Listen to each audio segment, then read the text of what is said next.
My dad framed my brother to save himself, so I became the son he couldn't outrun. Dad's legal firm was everything to him. Founded it himself, built it for 30 years, put it above his own family. When money started disappearing from client accounts, everyone assumed it was Mark, my older brother who worked in accounting there. The evidence looked solid. Logan records, transfers made from his computer, even security footage of him staying late on nights when funds moved. Police arrested him at our house while Dad watched silently, his face blank as stone. Mark kept saying the same thing over and over. Dad, tell them, you know I didn't do this. But Dad just looked away. Something felt wrong. Mark was careless sometimes, but never a thief. The night before the arrest, I'd seen Dad in his home office, shredding stacks of papers with shaking hands. When he noticed me watching, he slammed the door so hard the frame cracked. At the trial, Dad testified against Mark. I wanted to believe in my son's innocence, he told the jury, voice cracking just enough. But the evidence doesn't lie. The performance was perfect. The respected lawyer reluctantly doing his civic duty. Mark got 8 years. I was 17 then. I visited Mark every month while finishing high school. Find the backup server, he whispered during one visit. Dad keeps everything. Always has. Turns out, Dad's generation never trusted the cloud. He kept a mirrored backup server running in our basement, hidden behind the furnace. I found it while he was at a conference, logged in using his birthday. Amateur move for a supposedly brilliant lawyer. The files told the real story. Dad had been siphoning from accounts for years. Small amounts at first, then larger as his gambling debts grew. He'd been doctoring records, but he needed someone to take the fall when the firm's annual audit approached. Mark was convenient. I didn't confront him. Instead, I made copies of everything. Then I applied to law school, the same one Dad attended. He was so proud the night I got accepted that he actually hugged me for the first time in years. Following in my footsteps, he said, patting my back. If only he knew. I studied harder than anyone in my class. Graduated top 5%. When I got hired at the state prosecutor's office, Dad threw me a party. All his colleagues were there, raising glasses to his legacy. For 2 years, I built my reputation, handling small cases, gaining trust. Then I requested assignment to the Financial Crimes Division. Last month, I walked into Dad's firm with 6 officers and a warrant. The managing partners watched in shock as we seized servers and files. Dad wasn't there, golf day, so I drove to the country club myself. I found him on the 9th hole. When he saw my face, he knew. What did you do? He whispered. My job, I said, handing him the warrant with my signature on it. His hands trembled as he read the charges. Wire fraud, embezzlement, obstruction, framing an innocent man. The officers took him away in view of everyone he'd ever tried to impress. The case was solid. His own backup server providing most of the evidence. Yesterday was Mark's first day of freedom. 8 years of his life gone. We sat on my porch drinking beers, not talking about Dad's upcoming trial. Was it worth it? Mark finally asked. Law school? Prosecutor's office? Living his dream just to destroy it? I thought about Dad's face when I handed him that warrant. The moment he realized the son he'd molded in his image had become the perfect weapon against him. Yes, I said. It was worth every second.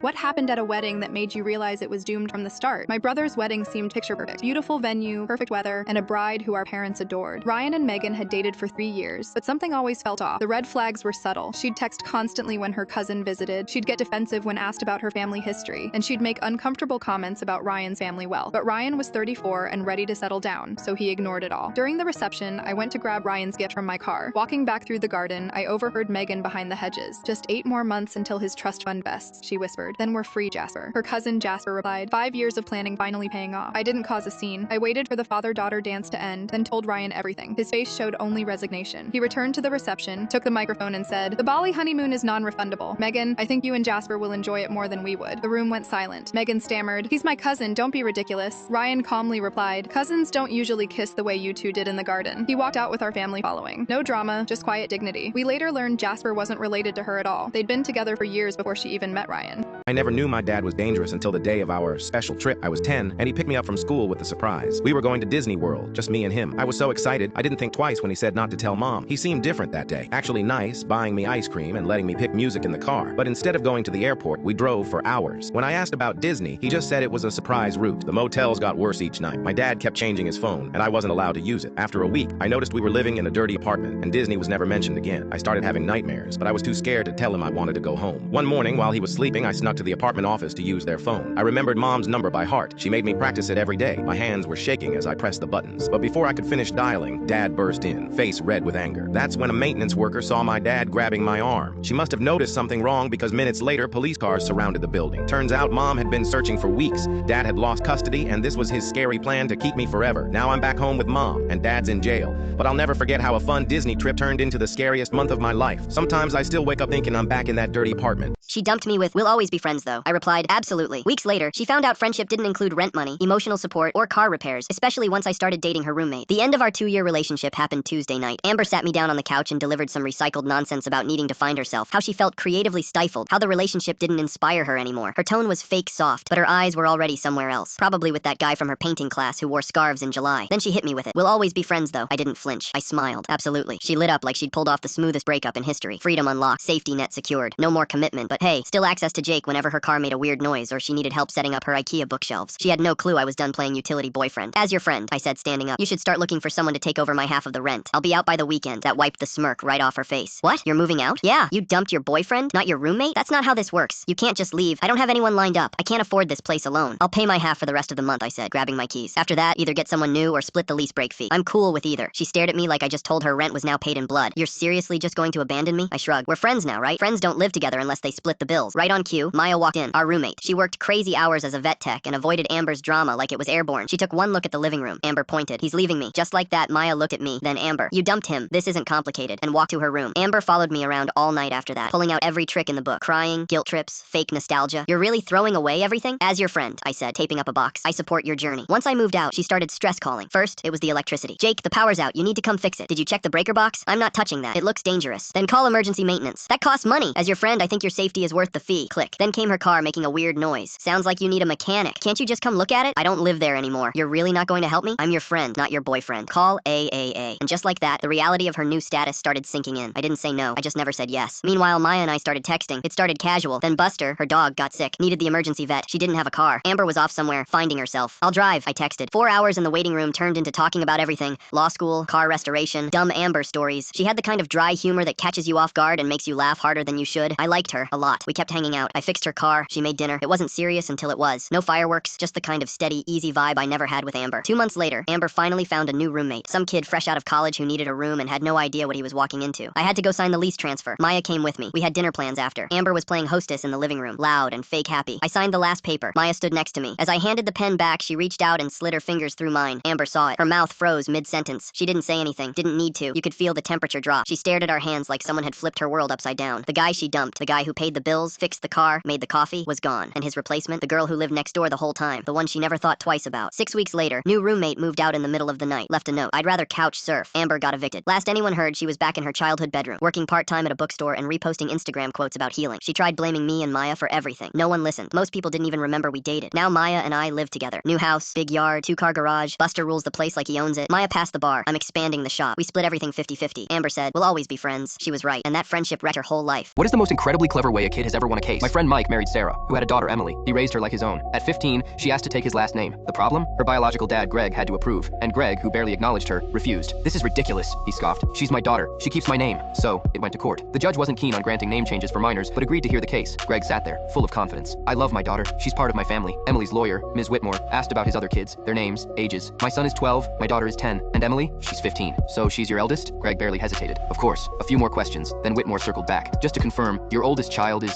Greg, without thinking, said, my son. He's 12. Silence. His lawyer buried his face in his hands. Greg didn't even realize what he'd done. In his mind, Emily didn't count. The case was lost. That night, Mike found Emily outside. Big day, he said. Emily smirked. Yeah, went exactly how I planned. Mike frowned. Planned? She turned to him, eyes sharp. Greg has a trust fund in my birth name. He controls it until I'm 18. Mike's stomach dropped. And? Emily grinned. If my legal name changes, that account doesn't exist. Mike stared. You set this up? She shrugged. I knew he'd fight. I knew he'd lose. Mike exhaled. Damn, kid. Emily leaned back, satisfied. The judge's voice echoed. Name change granted.